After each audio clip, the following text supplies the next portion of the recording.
सबको जय मसीह की। हम आप सबको परमेश्वर की मधुर और मीठी नाम से स्वागत करते हैं आज की आराधना की सभा में। मैं विश्वास करता हूं और मेरी ये आशा है कि आप लोग सब सुरक्षित हैं, परमेश्वर आपके संग और साथ है।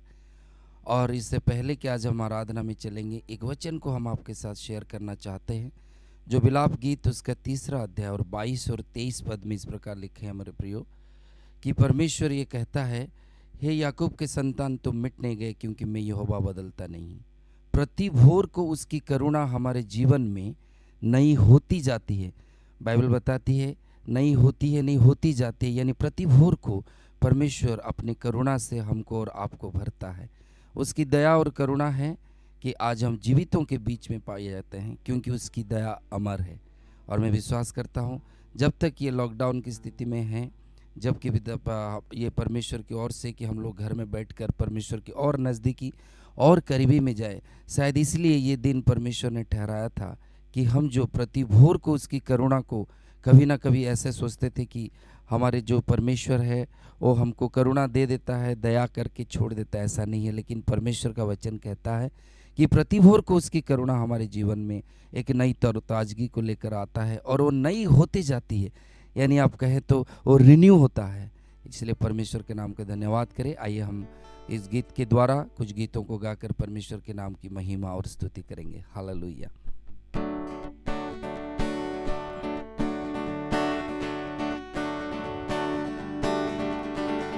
तू ही है मेरा सवेरा, तेरे सिवा है न कोई मेरा। तू ही है मेरा सवेरा, तेरे सिवा है न कोई मेरा। Hallelujah hallelujah hallelujah Yeshua. Hallelujah hallelujah hallelujah Yeshua. उसका नाम सब नामों से ऊंचा है। आइए मिल करते हैं प्रभु जी, सारे नाम से जो ऊंचा परमेश्वर। हालेलुया, धन्यवाद करते हैं प्रभु। हर नाम से ऊंचा है नाम यीशुआ, करते हैं हम सजदा यहाँ। हर नाम से ऊंचा है नाम यीशुआ, करते हैं हम सजदा यहाँ। हालेलुया हालेलुया हालेलुया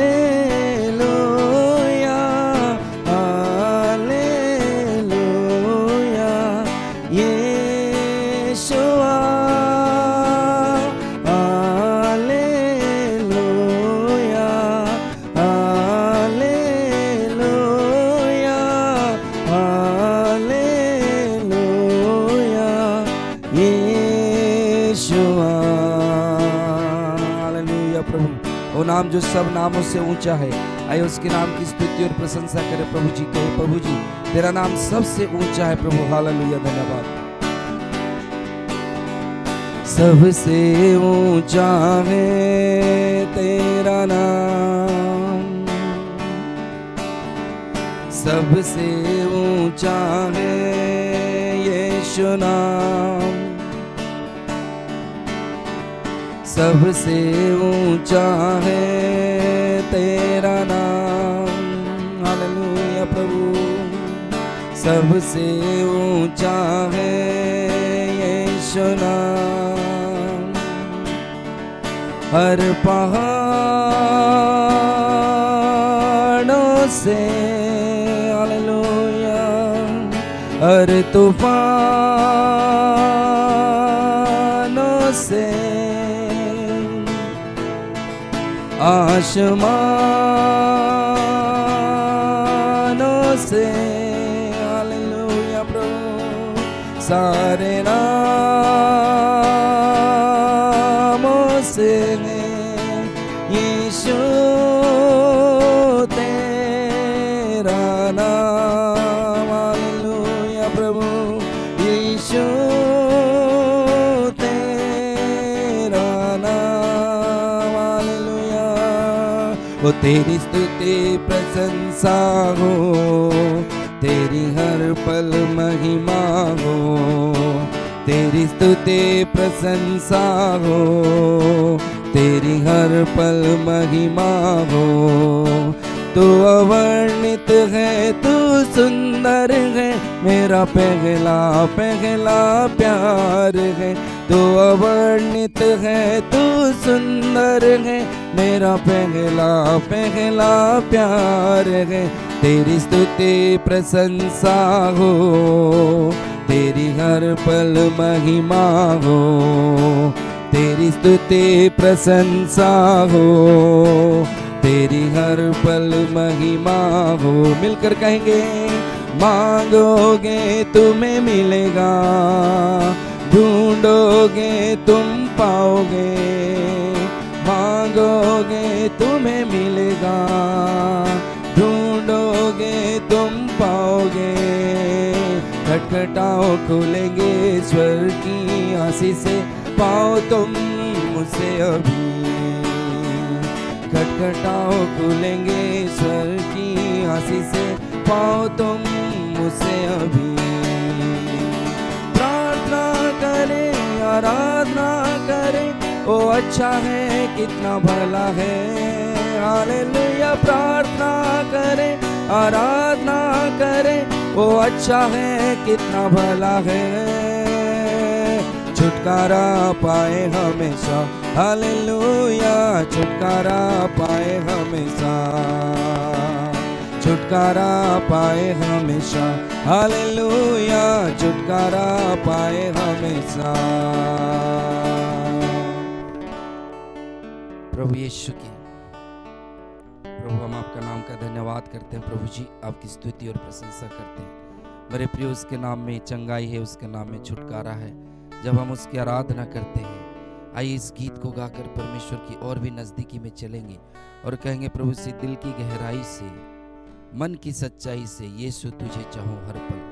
प्रभु हम तुझे हर पल हर घड़ी अपने नज़दीकी में, अपनी हुजूरी में पिता परमेश्वर देखना चाहते हैं। और सुबह और शाम पिता परमेश्वर केवल हमारे मुख से, हमारे अंदर से एक ही आवाज आए कि हम तुझसे प्रेम करते हैं। प्रभु जी हालेलुया।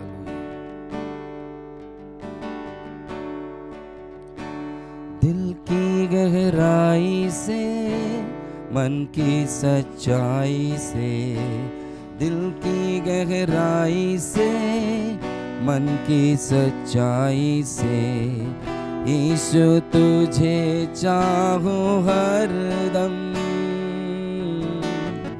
यीशु तुझे प्यार करूं हर पल। मेरे साथ मिलकर कहें, यीशु तुझे चाहूं हरदम, यीशु तुझे चाहूं मैं हर पल। दिल की गहराई से, मन की सच्चाई से, दिल की गहराई से, मन की सच्चाई से, यीशु तुझे चाहूं हरदम, यीशु तुझे प्यार करूं हर पल। शाम और सुबह मैं गाता रहूं, जो भी किया तूने मेरे लिए। घोर अंधकार से मैं गुजरूं तो भी, चरवाहा है तू क्यों डरूं मैं। शाम और सुबह मैं गाता रहूं, जो भी किया तूने मेरे लिए। घोर अंधकार से मैं गुजरूं तो भी चरवाहा है तू, क्यों डरूं मैं, पीछे ना हटूंगा कभी मैं, तू जो कहेगा करूंगा मैं, ताकूं हमेशा तुझी को मैं, तेरे वचन से बढ़ूंगा मैं, जिंदगी भर में रहूं प्रभु जी तेरी छाया में प्रभु, मेरी सारे सोते तुझ में ही मैं पाता हूँ, जिंदगी भर में रहूं प्रभु तेरी छाया में हम रहना चाहते हैं, तेरी छाया में प्रभु, मेरी सारे सोते तुझ में ही मैं पाता हूँ,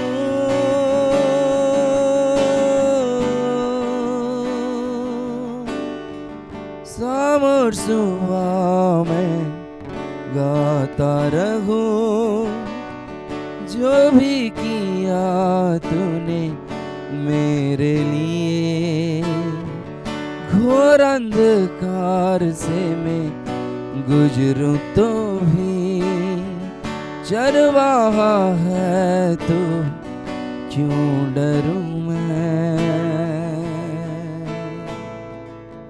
प्रभु आप कहते हैं आप मेरा है प्रभु जी, हम आपके हैं पिता परमेश्वर। तेरे प्यार के लिए प्रभु जी हम आपका धन्यवाद करता हूँ, हम आपका धन्यवाद करते हैं प्रभु जी।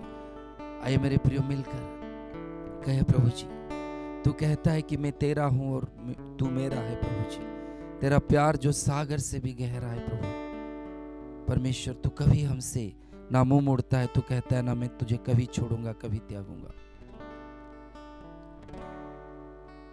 कहता है तू है मेरा साथ, मेरा तू ना छोड़ेगा, कहता है तू हूँ मैं तेरा, हाथ मेरा तू थामे रहेगा, कहता है तू है मेरा साथ, मेरा तू ना छोड़ेगा, कहता है तू हूँ मैं तेरा, हाथ मेरा तू थामे रहेगा, तेरा प्यार है सागर से भी गहरा, तेरा दिल करुणा से है भरा, तेरी नजर मुझ पर है सदा, तेरा नाम यहोवा मेरी है पनाह,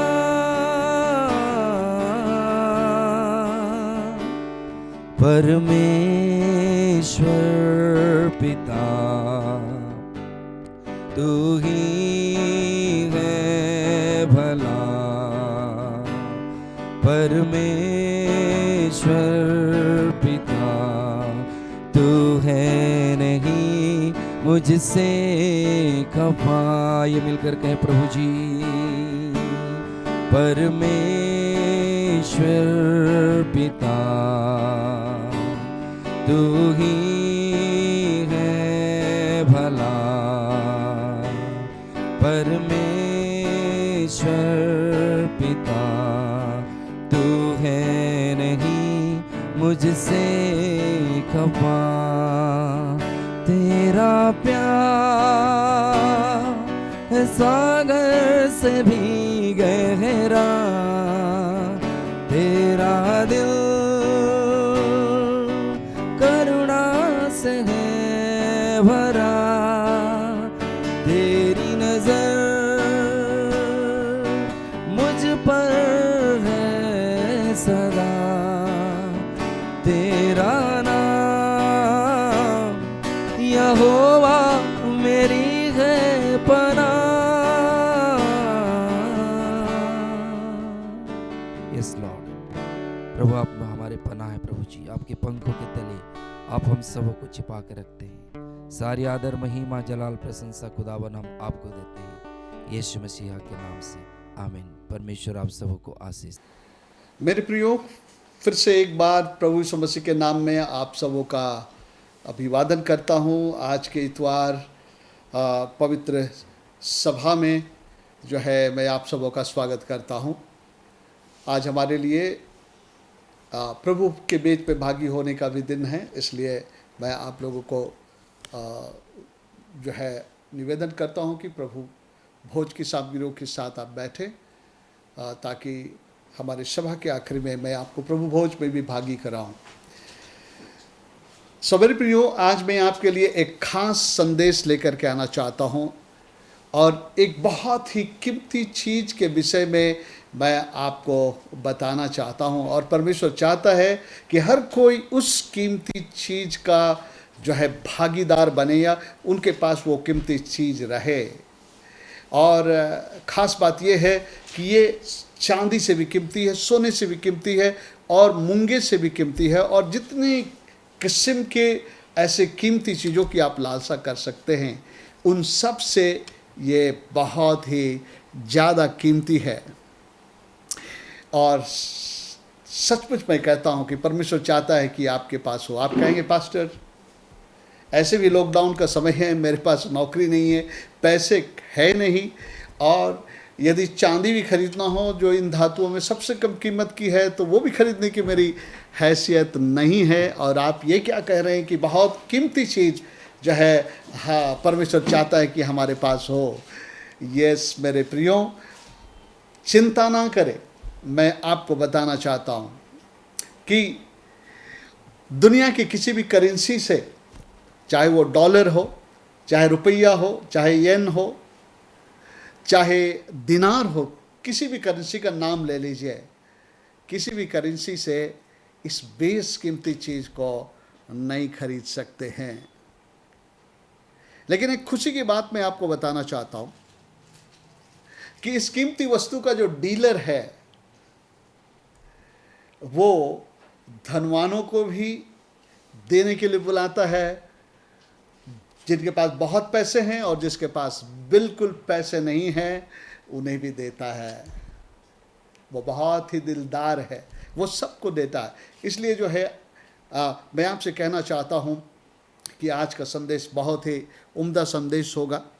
और आप कह रहे होंगे पास्टर आप ये क्या पहेली बुझा रहे हैं, कम से कम कुछ साफ तो कह दीजिए। सो आइए मैं आपको साफ साफ बताना चाहता हूँ उस कीमती चीज़ के लिए। और इसके लिए आइए हम लोग बाइबल में खोलेंगे नीति वचन और उसका 3 अध्याय 13 और 14 पद। Proverbs chapter 3 and verse 13, 14 and 15। माफ करेगा, हिंदी में मैंने कहा था 13 और 14, 13, 14, 15 पद। नीति वचन 3 अध्याय का 13, 14, 15 पद। उसमें क्या लिखा है आइए ध्यान से पढ़े। क्या ही धन्य है वह मनुष्य जो बुद्धि पाए, और वह मनुष्य जो समझ प्राप्त करे, क्योंकि बुद्धि की प्राप्ति चांदी के प्राप्ति से बड़ी है, उसका लाभ चोखे सोने के लाभ से भी उत्तम है, वह मूंगे से भी अधिक अनमोल है, और जितनी वस्तुओं की तू लालसा करता है उनमें से कोई भी उसके तुल्य नहीं है। मेरे प्रियो, हो सकता है आपके पास चांदी हो सकता है आपके पास सोना हो सकता मूंगा, हो सकता है हीरा हो सकता है कि पैसों का ढेर हो आपके पास बैंक में, लेकिन बाइबल बतलाती है कि अगर बुद्धि नहीं है तो जो है आपके लिए वो सारी चीज़ें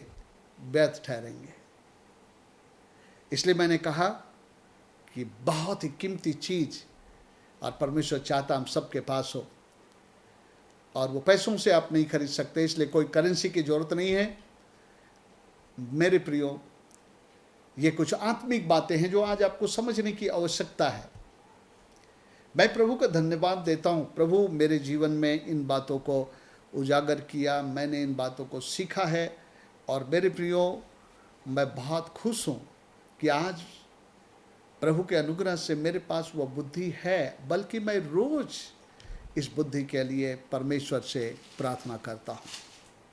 सो मेरे प्रियो, यहाँ पर हमने देखा कि जो सबसे कीमती चीज़ है जिसके विषय में यहाँ 13, 14 और 15 पद में लिखा है वो है बुद्धि। वो सोने से भी, मूंगे से भी, हीरे से भी, चांदी से और जितनी बेशकीमती चीज़ों की आप लालसा कर सकते हैं उससे सबसे ज़्यादा वो कीमती है। और परमेश्वर कहता है, परमेश्वर नहीं कहता धन्य है वे जिनके पास चांदी है, परमेश्वर नहीं कहता धन्य है वे जिनके पास सोना है, हीरा है।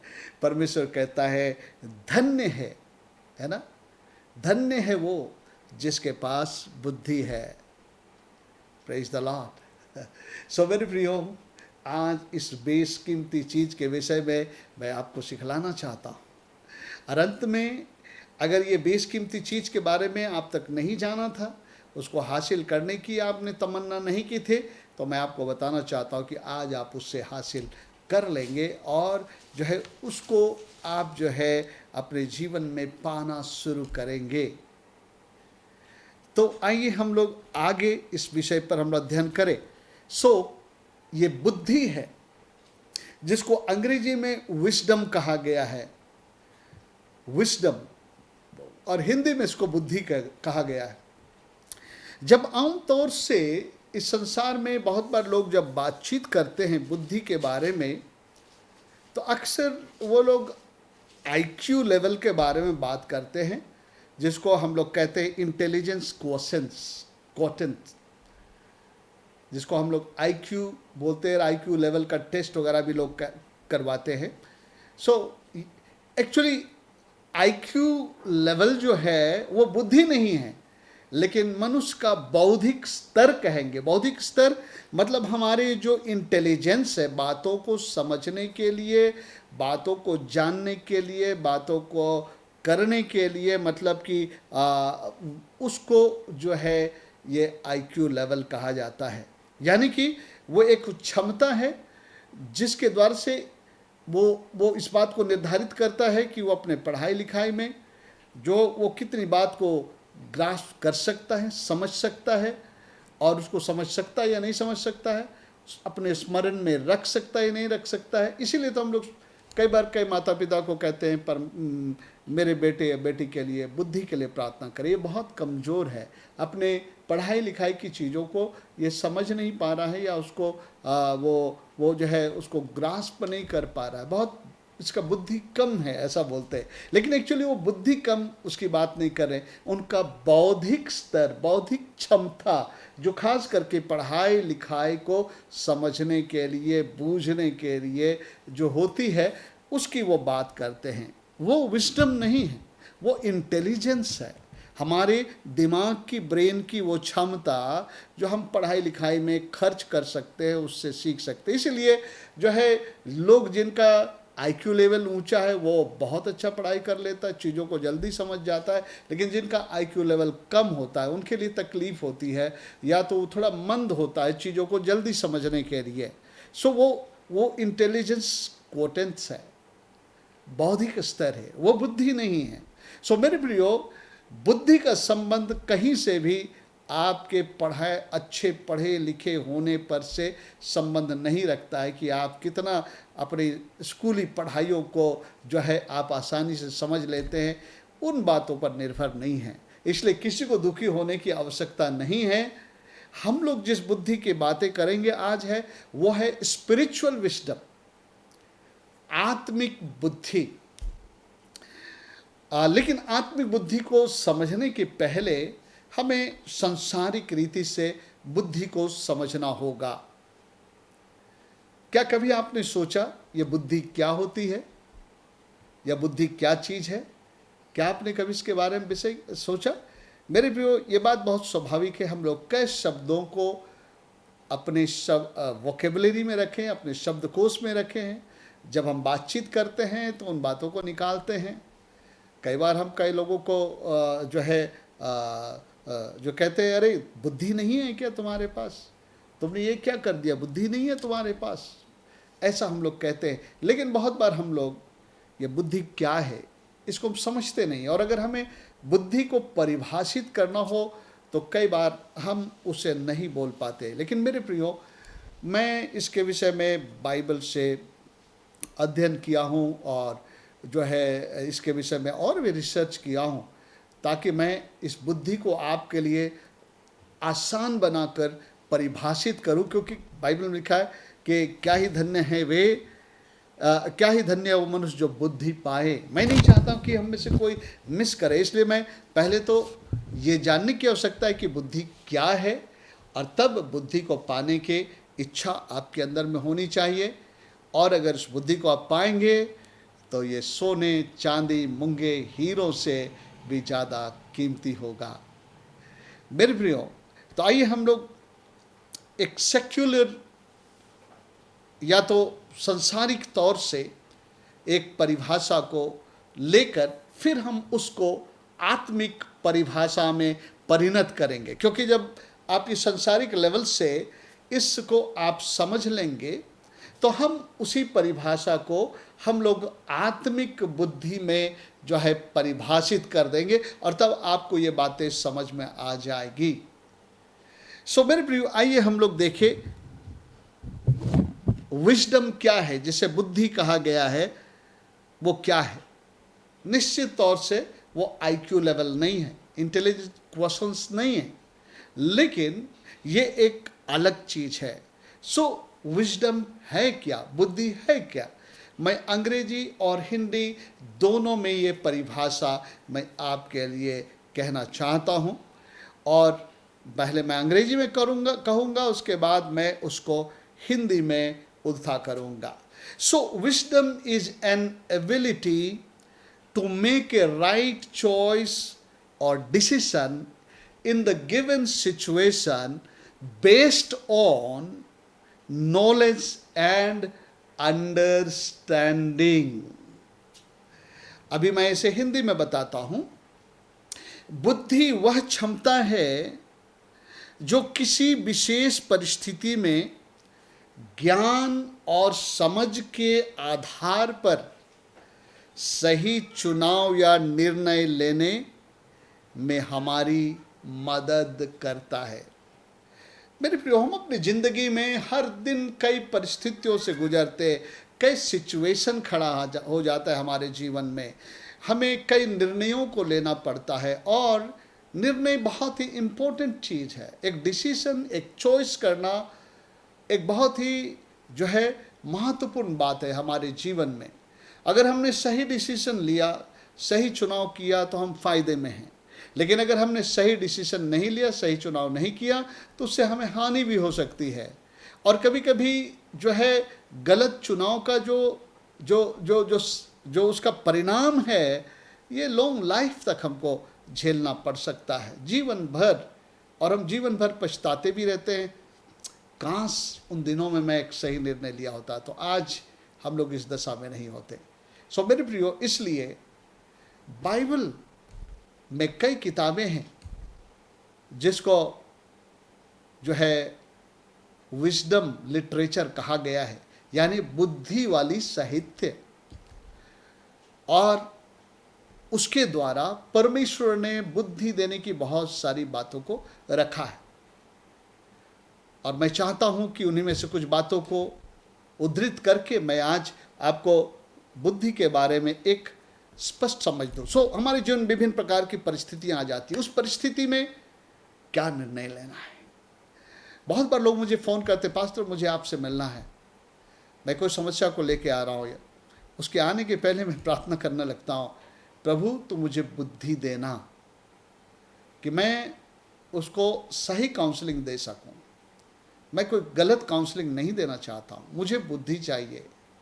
उसी तरह हमारे लाइफ में, प्रत्येक दिन के जीवन में, हमारे लाइफ में बहुत डिसीजन के टाइम आएंगे।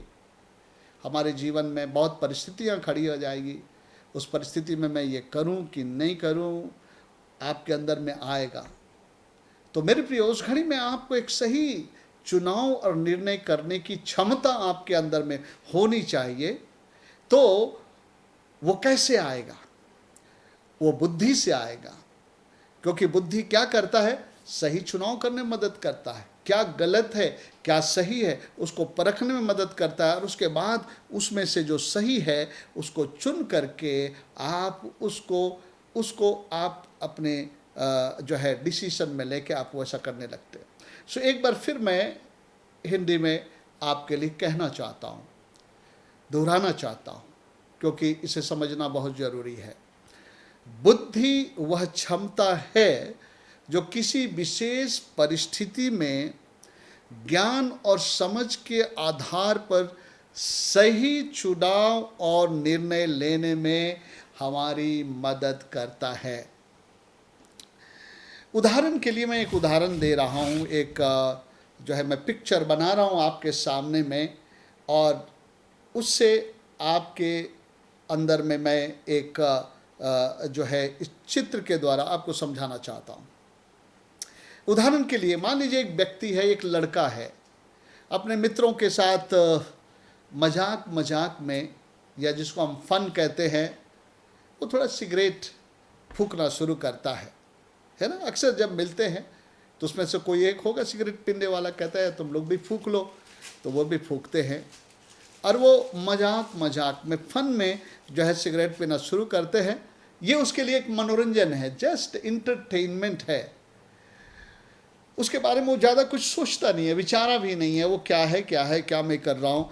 और उसके बाद धीरे धीरे अब उसका वो आदी होने लगता है, क्योंकि कई बार उसने इसका सेवन किया है। तब उसका शरीर जो है वो अंदर से लालसा करता है कि चलो, तो पहले तो वो मनोरंजन में लोगों के साथ करता होगा, लेकिन बाद में जो है वो जो है अब उसके लिए एक आदत सा बन रहा है। कभी कभी छाती में उसको तकलीफ भी हो रहा है। अब एक दिन जब वो एक पेपर में आर्टिकल पढ़ रहा हो, कोई लेख को पढ़ रहा हो, जो खास करके सिगरेट पीने से क्या परिणाम हो रहा है आज के दुनिया में, उसका कुछ लेखा जोखा जो है स्टैटिस्टिक या डेटा उसका वो दे रहा है कि हर साल इतने लोग सिगरेट पीने के वजह से, क्योंकि उसके अंदर तंबाकू होती है, उसमें निकोटीन होता है, कि इतने लाख लोग प्रति वर्ष अंधे हो जाते हैं, और इतने लोग जो है टीवी के शिकार हो जाते हैं, और इतने संख्या में लोग जो है उनके ब्रेन का जो कैपेसिटी है वो कमज़ोर हो रहा है। वो सारे इस आर्टिकल को वो पढ़ता है। पढ़ने के बाद एक फैक्ट और एक नॉलेज उसके पास आता है, और ये सिगरेट के से होने वाले परिणामों का एक समझ वहाँ उस लेख के द्वारा क्रिएट किया गया है। ओके, अभी जब ये व्यक्ति इस आर्टिकल को पढ़ा, पहले चलो नहीं जानता था, दोस्तों के साथ दोस्ती में मजा करने के लिए, एंटरटेनमेंट करने के लिए शुरू किया था, लेकिन अब उसका शरीर उसे मांगता है और आप उसको करने लगा है। लेकिन आज जिस आर्टिकल को पढ़ा है, उस आर्टिकल में इस सिगरेट का जो है दुष्परिणामों के बारे में, कितने अंधे लोग हो रहे हैं, कितने लोग टीवी के शिकार हो रहे हैं, कितने लोगों का जो है ब्रेन में असर पड़ रहा है, इन सब का खबर जब छपा है, ये पढ़ने के बाद उसके पास एक नॉलेज और अंडरस्टैंडिंग आया है। नॉलेज मतलब इंफॉर्मेशन। ओके, शायद किसी दोस्तों ने कभी नहीं कहा होगा, या तो बहुत बार ये लोग जाते भी हैं, या जब सिगरेट का डब्बा खरीदते हैं पता नहीं उसमें पढ़ते भी है, नहीं लिखा smoking is injurious to health, उनको लिखना पड़ता है कि ये हानिकारक है, ये लिखना पड़ता है। सो पता नहीं वो लोग देखते हैं नहीं, लेकिन जब आज वो व्यक्ति इस आर्टिकल को पढ़ रहा है तो उनके दुष्परिणामों को देख करके उसके अंदर में एक विचार उत्पन्न हो सकता है कि अरे मैं भी तो सिगरेट पी रहा हूँ, मैंने खेल खेल में शुरू किया था, लेकिन आज तो मैं सिगरेट पी रहा हूँ, लेकिन ये सिगरेट का परिणाम ऐसा है, इसका धुआं जो एक बार का धुआं है जो उसके मुंह से निकलता, दूसरे लोग लेते हैं, उनके जीवन को भी वो घटा देता है, तो मेरा क्या होगा। मेरे प्रियो, अभी इस व्यक्ति को, अगर ये व्यक्ति बुद्धिमान व्यक्ति है तो वो क्या करेगा, इस परिस्थिति में ये निर्णय लेगा कि ये जो मेरे शरीर को हानि पहुंचाने वाली चीज है, शायद ये अंधापन लेके आ सकता है, हो सकता है कि मुझे टीवी का शिकार करा सकता है, या तो मेरे ब्रेन पर जो है बड़ा असर पड़ने वाला है। मैं जान गया हूं, मुझ समझ गया हूं, ये नॉलेज मुझे इस आर्टिकल से मिल गया है, मैं अपनी जिंदगी को बर्बाद नहीं करना चाहता हूं, मैं उन बीमारियों को खरीदना नहीं चाहता हूं। अब मैं निर्णय लेता हूं कि मैं सिगरेट पीना छोड़ दूंगा, क्योंकि आज मुझे ज्ञान प्राप्त हुआ है कि इसके द्वारा हानि होनी है, बर्बादी होने वाली है। अगर ये व्यक्ति ये चुनाव करता है पढ़ने के बाद, जानने के बाद कि मैं इसे छोड़ दूंगा, तो वो बुद्धिमान है। लेकिन वो सब पढ़ने के बाद, ये सारी बातें जानने के बाद भी अगर ये व्यक्ति अभी इस ज्ञान और समझ को पाने के बाद भी वो कंटिन्यू करता है, मैं जानता हूँ कभी कभी आदत बन जाती है तो लत पड़ जाता है, तो छोड़ना मुश्किल होता है, लेकिन नथिंग इज इम्पॉसिबल। एक व्यक्ति निर्णय लेगा तो जो है वो उससे छूट सकता है। तो अगर उसने ये आर्टिकल पढ़ने के बाद, ये ज्ञान और समझ पाने के बाद, इस ज्ञान और समझ के आधार पर वो निर्णय लेता है, सही निर्णय लेता है कि मैं इसे छोड़ दूंगा, तो वो व्यक्ति बुद्धिमान है, उसने बुद्धि का प्रदर्शन किया है। लेकिन ये सब जानने के बाद भी वो ये चीज़ को नहीं चुनता है कि मैं अपनी सेहत अच्छी रखूँ, मैं लंबी ज़िंदगी जीऊँ, इसलिए मुझे छोड़ देना चाहिए। अगर उसने ये नहीं सोचा है तो वो निर्बुद्धि इंसान है। तो अभी आपके समझ में ये बात आ गई होगी कि अंतम क्या है। Wisdom is an ability to make a right choice and decision in a given situation based on knowledge and understanding. बुद्धि वह क्षमता है जो किसी विशेष परिस्थिति में ज्ञान और समझ के आधार पर सही चुनाव या निर्णय लेने में उसकी मदद करता है। मेरे लिए क्या अच्छा है, क्या बुरा है, जब इसका समझ आता है और हम अच्छा को अपने लिए चुन लेते हैं, तो दिस इज कॉल्ड विजडम। मेरे प्रियो, सो जो है अब हम लोग इस विजडम को हम लोग आत्मिक बुद्धि में बदलेंगे। मेरे प्रियो, बाइबल एक ऐसी किताब है जो हमें इस दिशा में बुद्धिमान बना सकता है। जब हम बाइबल में पढ़ते हैं तो वचन में लिखा है वो भोले लोगों को भी बुद्धिमान बना देता है प्रभु। तो आइए, लेकिन पहले मैं उस सारी चीज़ों को एक्सप्लेन करूँ, उस परिभाषा को मैं अब आत्मिक क्षेत्र में। अभी हम लोग क्या देख रहे हैं, स्पिरिचुअल विजडम।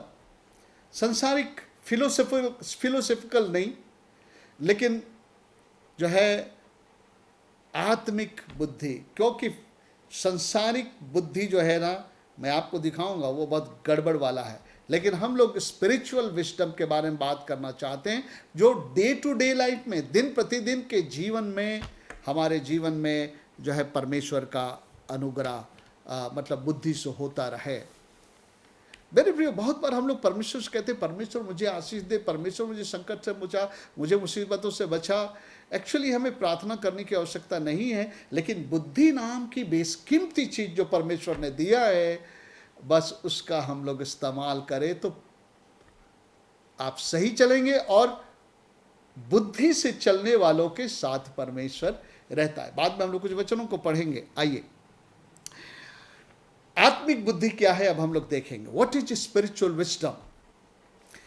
आत्मिक बुद्धि वह क्षमता है, ध्यान से सुनिए, मैं उसी को जो है कन्वर्ट कर रहा हूं आत्मिक बुद्धि में।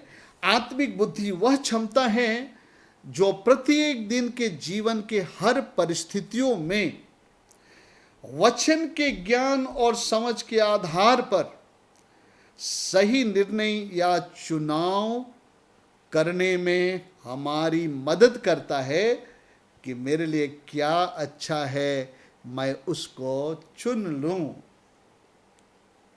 क्या मैं एक बार और रिपीट करूं? मैं करना चाहता हूं क्योंकि अच्छी बात है, अब इस परिभाषा आपके अंतरात्मा में घुस जाए। आत्मिक बुद्धि वह क्षमता है, the spiritual wisdom is that ability, जो प्रत्येक दिन के जीवन के हर परिस्थितियों में, in day to day life, in every kind of situation, given situation, वचन के ज्ञान और समझ के आधार पर, on the basis of the knowledge of word and its understanding, है ना, आप एक सही निर्णय को चुनते हैं और करते हैं कि मेरे लिए क्या अच्छा है। इस वचन के ज्ञान के आधार पर इस परिस्थिति में मैं यही चुन लेता हूं। यही आत्मिक बुद्धि है। मेरे प्रियो, आइए हम एक वचन को हम लोग पढ़ेंगे। एक बात है, आत्मिक बुद्धि का स्रोत स्वयं प्रभु हैं। दो प्रकार की बुद्धि है, आपने सुना होगा, ये बड़ी इसका शैतानी बुद्धि है। अगर ईश्वरीय बुद्धि है तो शैतानी बुद्धि भी है। हम लोग ऐसी बातों को सुनते हैं, बहुत शैतानी बुद्धि है इसके अंदर में। उसका मतलब है कोई बहुत ही बुरी किस्म की बातों को किया करता होगा, इसलिए उसको कहा जाता है बड़ी शैतान बुद्धि वाला व्यक्ति है। ओके, सो मैं कहना चाह रहा हूँ, ये आत्मिक बुद्धि का जो स्रोत स्वयं परमेश्वर है, वो यूं ही आपको जस नहीं देंगे। उस बुद्धि को पाने के लिए जिन चीज़ों की आवश्यकता है वो हमारे लिए वो अवेलेबल कर दिया है। अब तुम इसका इस्तेमाल करो और आप आत्मिक बुद्धि में चलेंगे। आइए, क्योंकि बुद्धि के साथ दो और चीज़ें जो है हमेशा जुड़ी हुई हैं। बाइबल में कई चीज़ें ऐसे जुड़ी चीज़ें हैं। इन दिनों में प्रभु मुझको दिखला रहा है कुछ जुड़ी हुई चीज़ें जिस पर हम लोगों को विचार करने की आवश्यकता है। जैसे पिछले दिनों में हम लोगों ने देखा था पाप, अपराध, अधर्म। इसी तरह आज इस बुद्धि के अध्ययन में मैं इन तीन चीज़ों का जिक्र करूंगा ताकि आप इस बुद्धि को पाने के प्रक्रिया को समझ जाएं। इसके लिए आइए हम लोग पढ़ते हैं नीति वचन, उसका जो है 2 अध्याय और उसके 6 पद को हम लोग पढ़ेंगे। नीति वचन 2 अध्याय और उसका 6 पद, उसमें ऐसा लिखा है, क्योंकि बुद्धि यहोवा ही देता है, ज्ञान और समझ की बातें उसी के मुंह से निकलती है। हालेलुया। क्योंकि बुद्धि यहोवा ही देता है, ज्ञान और समझ की बातें उसी के मुंह से निकलती हैं। 3 चीज हम लोग देख रहे हैं, बुद्धि, ज्ञान और समझ। ये तीनों चीजें मेरे प्रियो, परमेश्वर ने हमको रचा है और वो हमको बल देना चाहता है, ताकत देना चाहता है ताकि हम अच्छा सेहत में रहें। लेकिन परमेश्वर ऐसे स्वर्ग से ताकत हमको नहीं देता है। स्वर्ग से हमको जो है ताकत उंडेलता नहीं है, बल हमको सामर्थ्य नहीं देता है। परमेश्वर हर चीज़ को ऐसा फंक्शन करके रखा है, कुछ उसका हिस्सा है, कुछ हमारा हिस्सा है। ओके, सो परमेश्वर हमारे लिए खाने की चीज़ों को दिया है, फल फ्रूट दिया है, गेहूं आटा चावल दिया है, हर चीज़ों में कुछ विटामिन है। बस वो हमको लेना, उसका इस्तेमाल करना है, सेहत हमारी अच्छी होगी और परमेश्वर का हाथ भी हमारे ऊपर होगा और हम स्वस्थ बलवंत होंगे। उसी तरह से बुद्धि का दाता स्वयं परमेश्वर है, लेकिन वो स्वर्ग से यूं ही हमारे दिमाग के अंदर में इंजेक्ट नहीं करता है। उस बुद्धि को हासिल करने के लिए मैंने आपको बताया था कि ना डॉलर की ज़रूरत है, ना रुपया की ज़रूरत है, ना येन की ज़रूरत है, ना दिनार की ज़रूरत है। अगर ये ज़रूरत है तो आपके डिसीजन की ज़रूरत है कि मैं बुद्धि पाना चाहता हूँ। अरे बुद्धि मिलेगा कौन, मिलेगा कहाँ से, कैसे मिलेगा? बाइबल ये सारी बातें हमें बतलाती है, बहुत स्पष्ट है, बहुत क्लियर है। आइए हम लोग देखें यहाँ पर 6 पद को फिर से। क्योंकि बुद्धि यहोवा देता है और ज्ञान और समझ की बातें उसी के मुंह से निकलती है। आपने अगर परिभाषा को ध्यान दिया होगा तो बुद्धि क्या है? बुद्धि वो क्षमता है जो किसी विशेष परिस्थिति में ज्ञान और समझ के आधार पर सही चुनाव और निर्णय लेना। Praise the Lord. सो ये वचन में वो भेद निकल के आ रहा है। देखिए, क्योंकि बुद्धि यहोवा ही देता है, ज्ञान और समझ की बातें उसी के मुंह से निकलती है। अगर मैं आपसे पूछो, एक व्यक्ति का उदाहरण, जब उससे परमेश्वर ने कहा कि तू क्या चाहता है मांग और मैं तुझे दूंगा, आपको याद आ गया होगा वो कौन है। अगर मैं आपके सामने होता तो पूछता, मुझे जवाब मिलता। ये व्यक्ति सुलेमान था। जब परमेश्वर कहता है कि मैं तुम्हें आशीष देना चाहता हूं, जो उसने परमेश्वर की आराधना की, हजारों बलिदान चढ़ा करके परमेश्वर उनको आशीष देना चाहता था। ये दूसरा इतिहास एक अध्याय में पढ़ सकते हैं। आपको पता है, सुलेमान राजगद्दी में बैठा, और राजगद्दी में बैठना बहुत आसान बात नहीं होता है। उसके पास अनेकों निर्णय होते हैं। कई बार उसको स्वयं बहुत सारी चीज़ों का निर्णय लेकर के अपने राज्य में लागू करना पड़ता है। बहुत बार देश की समस्या, उसके राज्य की समस्या, उनके लोगों की समस्या भी उसके पास दरबार में आता है।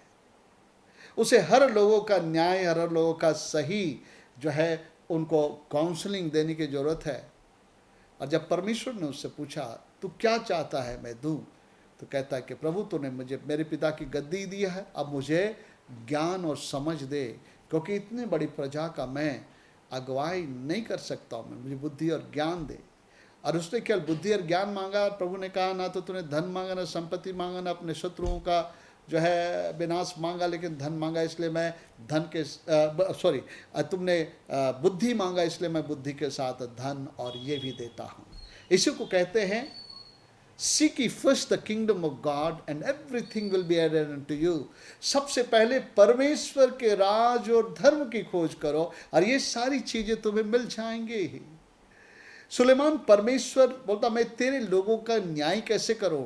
न्याय में हमेशा जो जजमेंट आता है, आपको फर्क करना पड़ता है, क्या सही है क्या गलत है, और तब उसको जो है न्याय को लाना पड़ता। प्रभु तू मुझे ये दे, ज्ञान दे मुझे।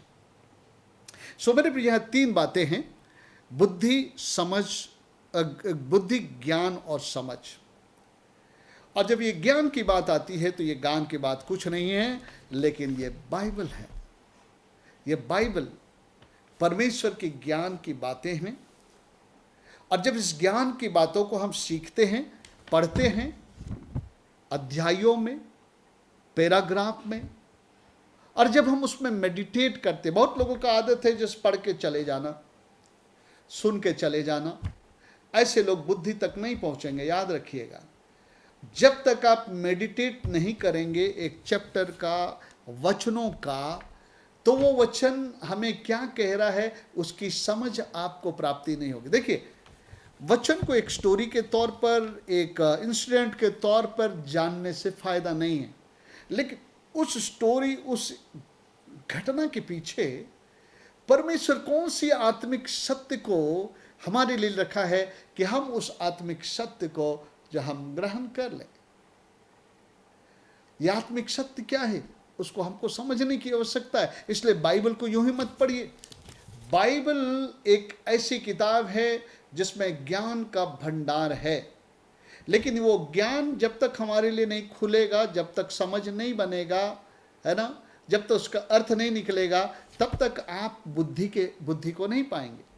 सो इसलिए हम जब वचन को सुनते हैं प्रभु के सेवकों के द्वारा, आखिरी तक आप बहुत ध्यान से वचन को सुने और देखें वो पास्टर या वह प्रचारक, वह सेवक इस संदेश का निचोड़ क्या लगाता है मेरे जीवन में, उस संदेश के द्वारा क्या बात मुझे सिखाया जा रहा है। या तो जब आप डेली बाइबल का अध्ययन करते हैं तो यूं ही पढ़ के पार मत हो जाइए और बहुत हड़बड़ी में बहुत चैप्टर मत पढ़िए।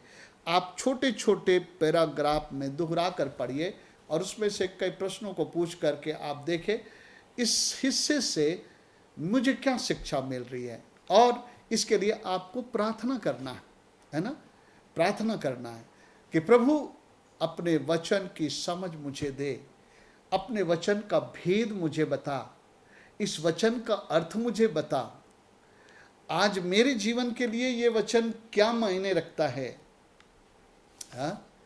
मेरे मेरे मेरे लिए ये क्या मायने रखता। उदाहरण के लिए मान लीजिए कि आपका कई लोगों के साथ टेंशन है, आपकी बातचीत नहीं होती है, ओके, लेकिन आप एक दिन एक हिस्से को बाइबल का पढ़ रहे हैं और वहाँ पर आपको मिलता है कि धन्य है वे जो मेल मिलाप करवाते हैं, परमेश्वर के संतान ठहरेंगे।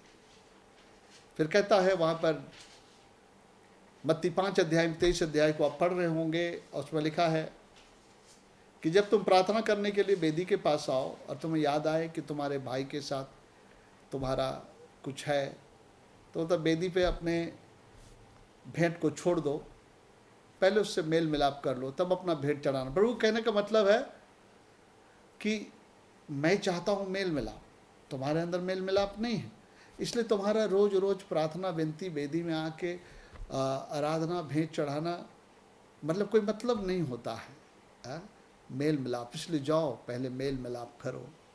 जब आप इस हिस्से को पढ़े हैं तो आपके अंदर में बड़ा गुत्थम गुत्थी चलेगा, अरे कैसे मैं उससे मेल मिलाप, कैसे उसको मैं सॉरी बोलूँ, या कैसे मैं उसको एक्सेप्ट करूँ। मेरे प्रियो, वचन बता दिया है यहाँ पर, और जो मेल मिलाप में नहीं जीते हैं उसका परिणाम भी बता दिया, क्योंकि लिखा है जो मेल मिलाप, धन्य है वे जो मेल मिलाप कराते हैं क्योंकि वो परमेश्वर के संतान ठहरेंगे। तो आपके दिमाग में आएगा अगर मैं मेल मिलाप में नहीं जीता हूँ तो वास्तविक तौर पर मैं प्रभु का संतान नहीं होऊंगा, उसका संतान नहीं होऊंगा तो उसका वारिस नहीं होऊंगा। तो अभी आपको एक प्रकाशन मिल जाना चाहिए, नहीं अब मुझे जो है ये दूसरे के साथ जो रिश्ता खराब है उसमें जीना नहीं चाहिए, मुझे मेल मिलाप करना चाहिए। क्योंकि बाइबल को पढ़ने के बाद समझ में आया कि मेल मिलाप मैं इतना दिन से नहीं कर रहा था, लेकिन इसका परिणाम बुरा है, मैं परमेश्वर का पुत्र होने से भी वंचित हो सकता हूँ। नहीं, ऐसा नहीं करूँगा। अब मैं अपने आप को दीन करके उन लोगों से जिनके साथ टेंशन रखा हूँ मेल मिलाप कर लूँगा, सॉरी बोलेगा, मेल मिलाप कर लूँगा। तो मेरे प्रियो, वचन ने आपकी ज्ञान, जो वचन को आप पढ़े वो ज्ञान है, जो पहली बार आप पढ़ते हैं वो ज्ञान है, जब वचन खुलता है तो वो समझ है। बाइबल में लिखा है वचन के खुलने से प्रकाश होता है, वही प्रकाश तो समझ है, वही प्रकाश तो अंडरस्टैंडिंग है। पास्टर लोग क्या करते हैं, कई पैसेज को लेते हैं, उसको खोलते हैं, वो भी प्रभु से मांगते हैं, घुटने टेकते हैं, वो सीखते हैं। मैं भी प्रभु के सामने घुटने टेकता हूँ, उनसे सीखता हूँ, पूछता हूँ, प्रभु मैं ये बात जानना चाहता हूँ, प्रभु मुझे समझाइए इस विषय को। और जो समझता है तो सबसे पहले मेरे पास आशीष आती है और फिर मैं उसी आशीष को आप लोगों के साथ बांटता हूँ। सो मेरे प्रियो, आप देख रहे हैं कि ये बाइबल हमारे ज्ञान के लिए है ना। जब हम इसको पढ़ते हैं, हमको नॉलेज कैसे मिलता है, पढ़ने के लिए, देखने के लिए, सुनने के लिए, ये कुछ इन्फॉर्मेशन का जरिया उससे हमको मिलता है, लेकिन ज्ञान पाना ही काफ़ी नहीं है, उसमें समझ पाना। इसलिए वचन का मेडिटेशन बहुत ज़रूरी है। आपको बहुत प्रार्थना करना कर, प्रभु मुझे वचन को सिखला, मेरे लिए वचन को खोल, जो मैं पढ़ रहा हूँ। कभी कभी परमेश्वर उसी घड़ी नहीं खोलेगा, बाद में वो वचन आपके लिए खोलेगा, ठीक है, लेकिन हमेशा प्रार्थना के साथ पढ़े। आज के इस वचन का, इस कहानी का क्या मतलब है प्रभु जी, इसके मेरे लिए क्या मतलब है, मेरे परिवार के लिए क्या मतलब है, मैं जिन जिन परिस्थितियों में रह रहा उस परिस्थितियों में इसका क्या मतलब है। प्रभु बुद्धि देगा, कभी कभी आपकी आंखें खुल जाएगी, वो मैं गलत डिसीजन में चल रहा हूँ, मुझे डिसीजन को बदलना है। सो मेरे प्रियो,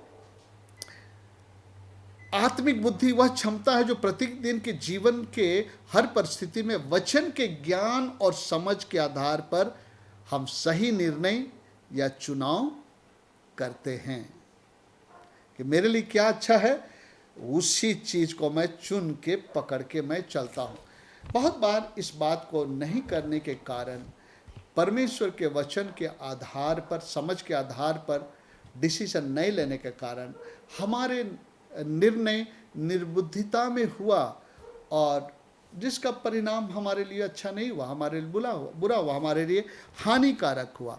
इसीलिए जो है मेरे प्रियो, हमें बुद्धि को पाना है तो परमेश्वर का वचन और उसका समझ पाना हमारे लिए जरूरी है। याद रखें, जो लोग भूखे और प्यासे हैं, पवित्र आत्मा उनके लिए वचन को खोलता है और उनको समझ देता है। अब मैं आगे चलता हूं, तो बुद्धि हम कैसे पाए, 2-3 बात मैं आपको बताऊंगा और बुद्धि के लाभ को भी बताऊंगा। बुद्धि हम कैसे पाए, हाउ टू गेट विजडम। सबसे पहले बात तो मैं कहूंगा, आप प्रभु से प्रार्थना करें कि प्रभु मुझे बुद्धि दे। याकूब 1:5 में लिखा है, जिसके पास बुद्धि की कमी है वो परमेश्वर से मांगे और वह बिना उलाहना दिए उनको बुद्धि देगा। ओके, सॉरी, इससे पहले और एक मैं कहूँगा, बुद्धि परमेश्वर के द्वारा आता है और उस शुरुआत कैसे होती है। नीति वचन 1:7, यहोवा का भय मानना बुद्धि का आरंभ है।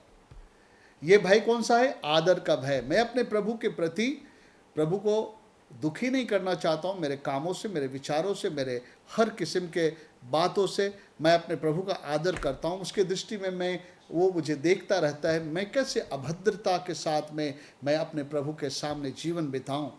जब हमारे अंदर में ये भय आता है कि अब मैं प्रभु का भय मानकर चलो, तो बुद्धि का आरंभ हो जाता है। और याद रखिए, भय मानने वालों को ही परमेश्वर प्रकाशन देगा, भेदों को खोलेगा। जो उसका डर मानते हैं ना, भजन संहिता में लिखता है, जो उससे डरते हैं उसके लिए परमेश्वर अपने भेदों को खोलता है, अपने प्रकाशनों को देता है।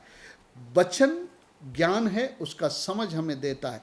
आइए हम लोग नीति वचन का मैंने बताया कि यहोवा का भय मानना बुद्धि का आरंभ है। सेकंड बात मैंने बताया कि हमको प्रभु से मांगना है। जिसको बुद्धि की कमी है वो परमेश्वर से मांगे। और परमेश्वर बुद्धि को कैसे लाएगा? परमेश्वर के वचन के ज्ञान और उस ज्ञान में से समझ का भेद खोल करके हमारे अंदर में वो जो है एक समझ को देगा।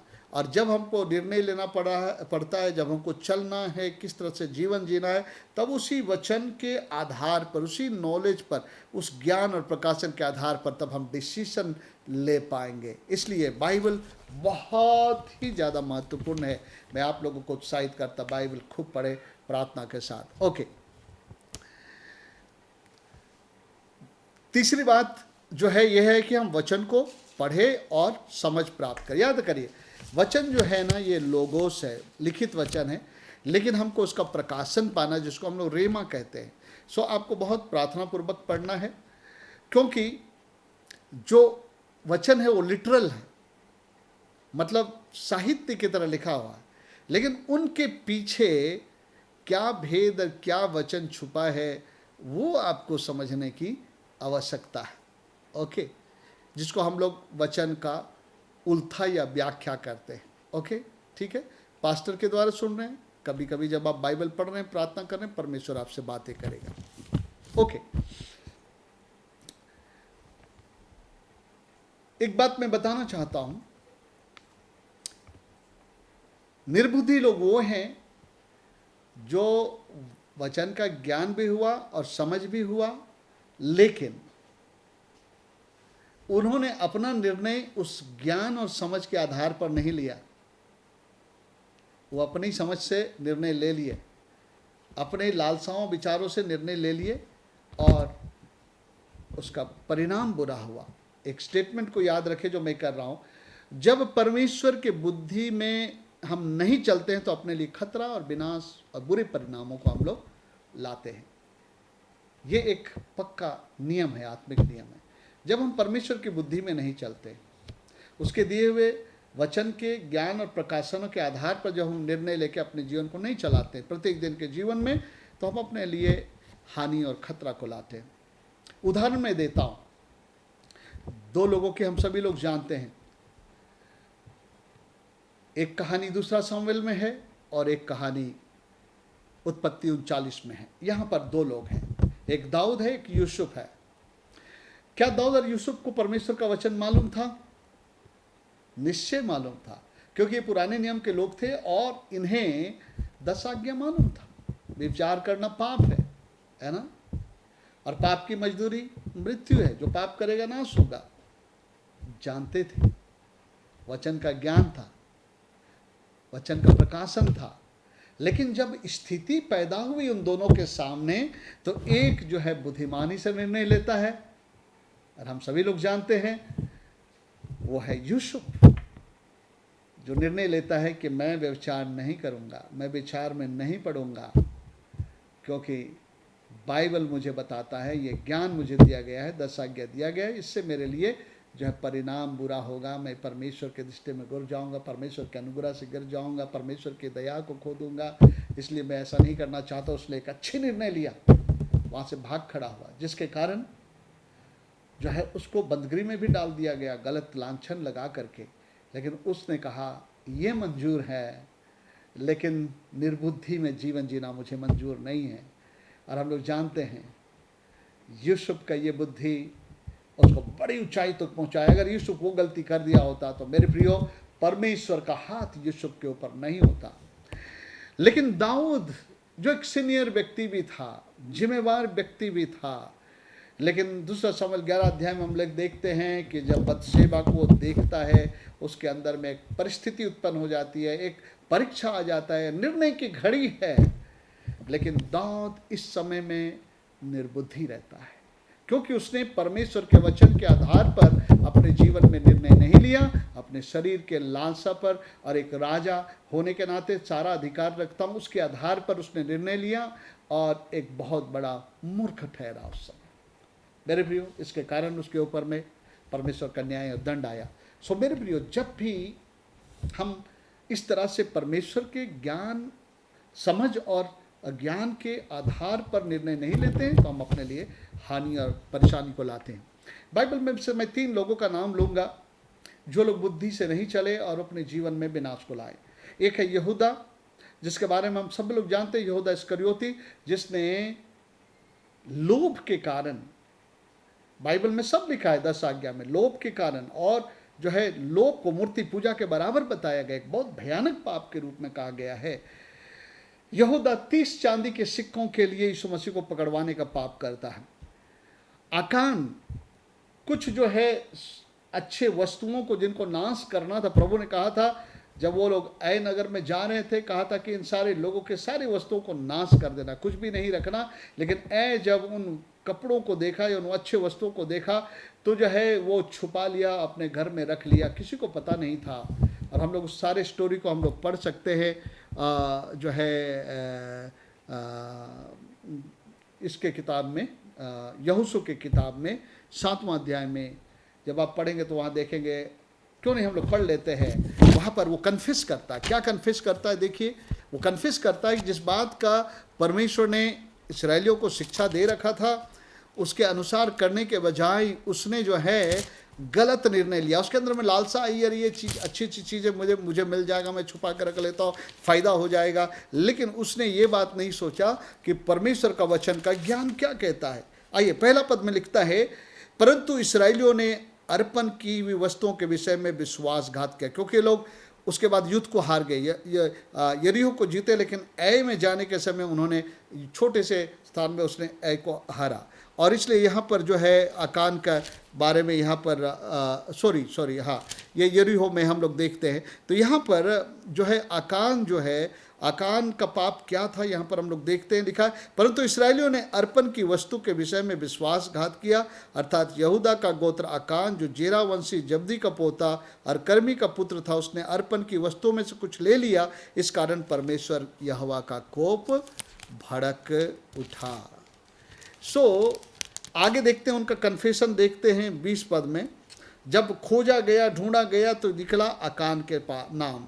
आकान ने 20 पद में लिखता, आकान ने यहोशू को उत्तर दिया, सचमुच मैंने इस्राएल के परमेश्वर यहोवा के विरुद्ध पाप किया है, और इस प्रकार मैंने किया है कि जब मुझे लूट में शिनार देश का सुंदर ओढ़ना और 200 शेकेल चांदी और 50 शेकेल सोने की एक ईंट देख पड़ी, तब मैंने उनका लालच करके उसे ले लिया। देख रहे हैं, लालच करके लालच के बारे में भी वचन बहुत क्लियर है, और वो लालच में जो नहीं करना था, परमेश्वर का मनाही था, उसको उसने किया, और उसके बाद जो है उसके साथ क्या हुआ हम लोग जानते हैं, जो है उसको मृत्यु दंड मिला। अगला व्यक्ति गेहजी।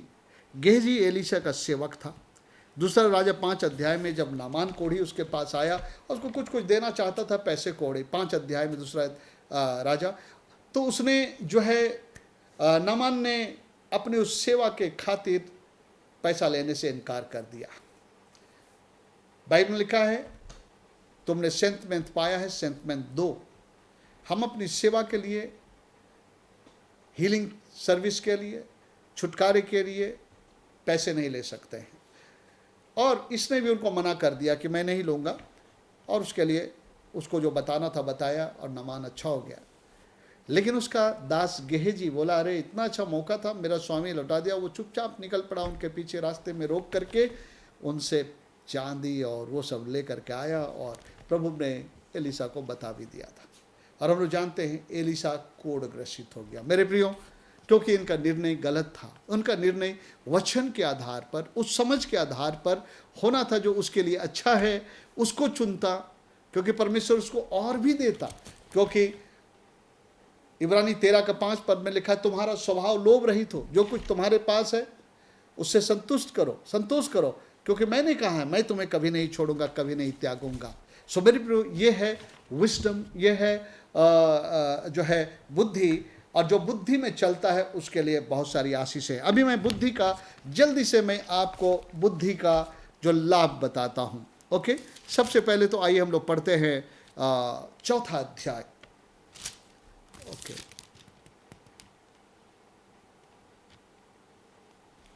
ओके, पहले हम पढ़ेंगे 4था अध्याय।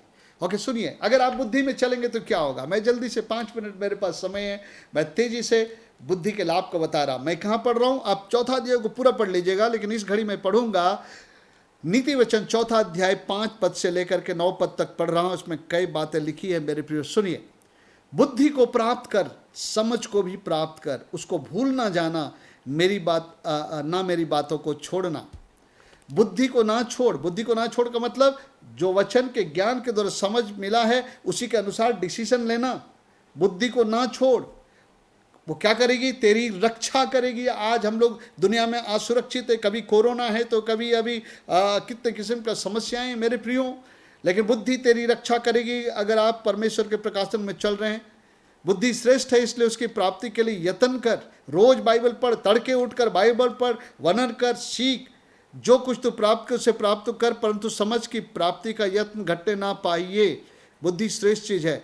बोलता है वो तुमको क्या करेगी, बढ़ाएगी। 8 पद में तो उसकी बड़ाई कर, बुद्धि की बड़ाई कर, एक सही निर्णय की बड़ाई कर, वह तुझको बढ़ाएगी, आपकी जीवन बढ़ाएगी। धूरे में से उठाकर आपको सिंहासन में बिठाएंगे, कंगाल में से आपको जो है धनवान बनाएंगे। ओके, वो तेरी महिमा करेगी, मतलब आपको जो है ऊंचे में उठाएंगे। महिमा का मतलब होता है किसी को ऊंचे में उठाना। वह तेरे सिर पर शोभायमान भूषण बांधेंगे और तुझे सुंदर मुकुट देंगे। इसका मतलब नहीं कि आपके माथे में मुकुट होगा, लेकिन जब शोभायमान भूषण और मुकुट की बात होती है उसका मतलब एक सम्मान लोगों के बीच में आपको दिया जाता है, एक बहुत ही ऊंची सम्मान दिया जाता है, आप सम्मान को पाएंगे। मेरे प्रिय, आइए हम लोग साथ पढ़ते हैं 3रा अध्याय को, उस वचन को पढ़ेंगे 13 पद से। यहाँ मैं कुछ ही लाभों को बता रहा हूँ। बाइबल पूरे आपके पास है, आप पढ़िएगा, ढूंढिएगा।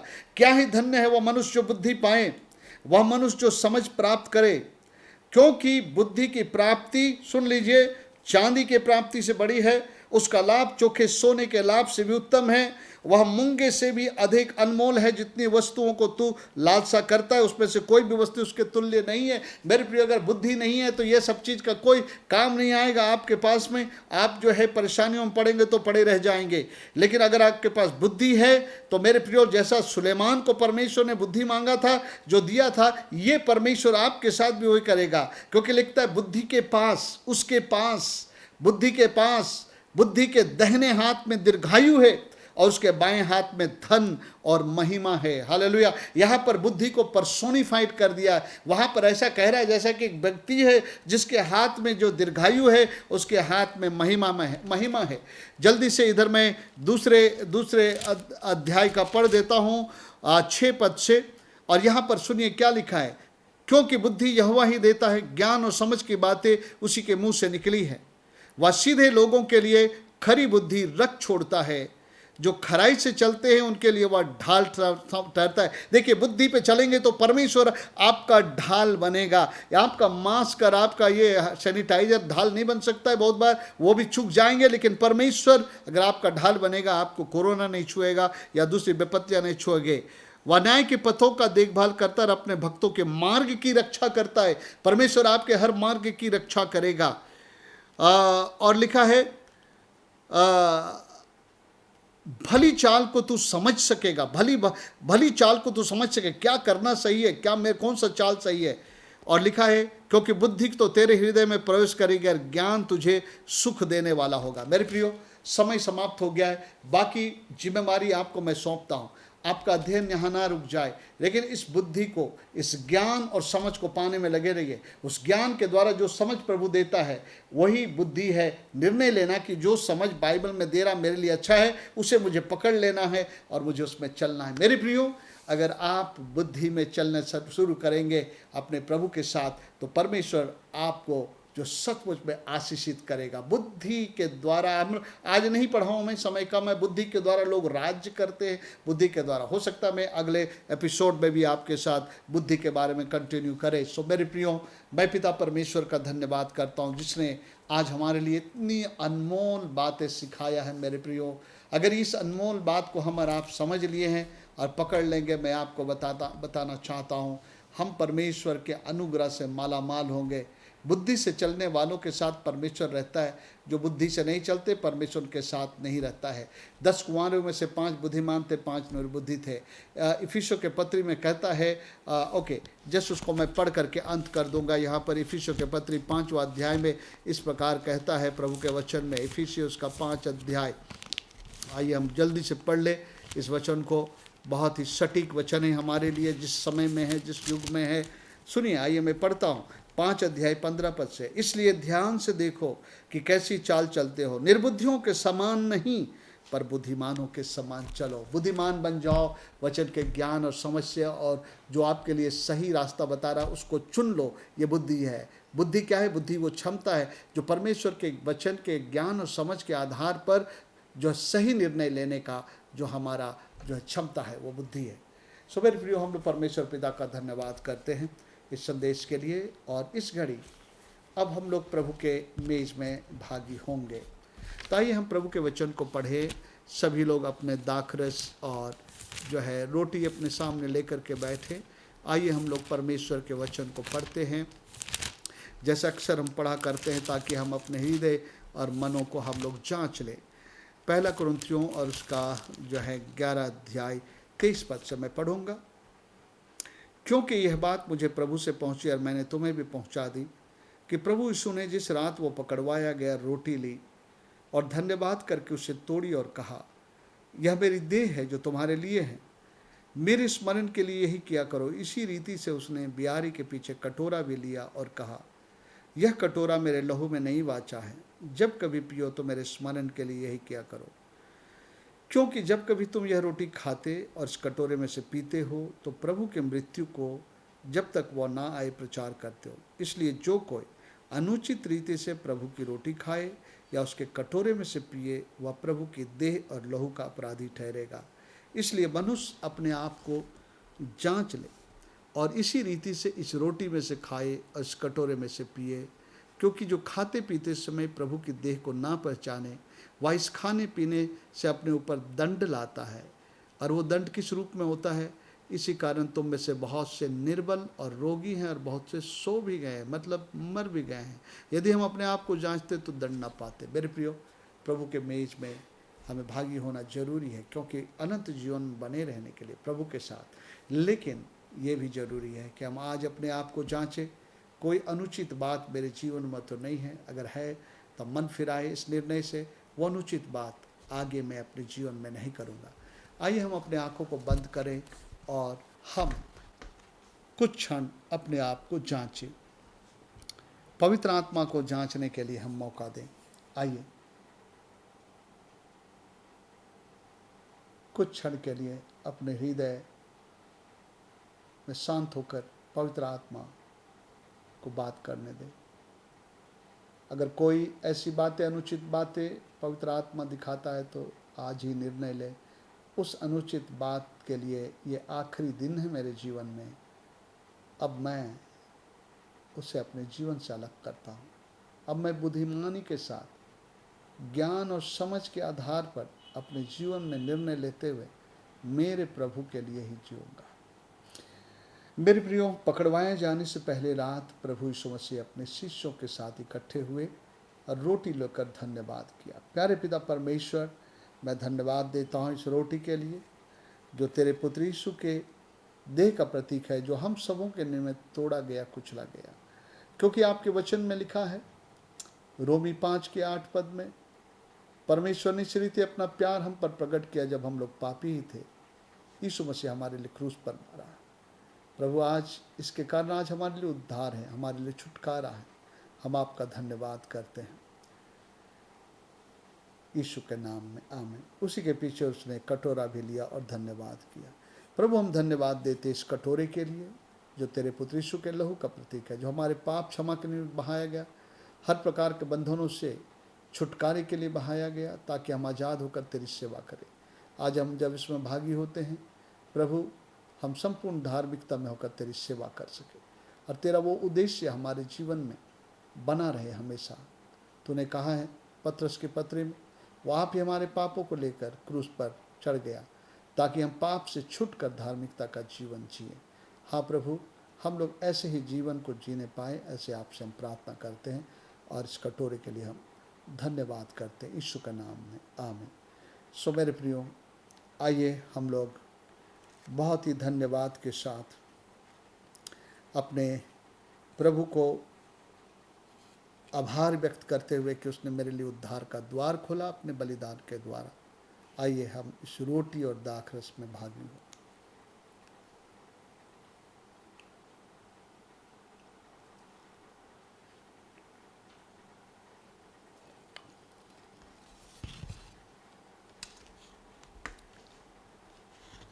आइए हम लोग प्रार्थना करें। प्यारे पिता परमेश्वर, हम आपका धन्यवाद देते हैं। आज आपने हम सबों को अनुग्रह दिया कि प्रभु हम तेरे अद्भुत वचन से तृप्त हुए और साथ ही साथ तेरी उस आज्ञा को जो तूने स्मरण करने के लिए कहा है, आज हम लोग उसको स्मरण कर पाएँ। और प्रभु, तेरे इस मेज का जो आशीष है, हर कोई को पिता परमेश्वर आशीषित करे।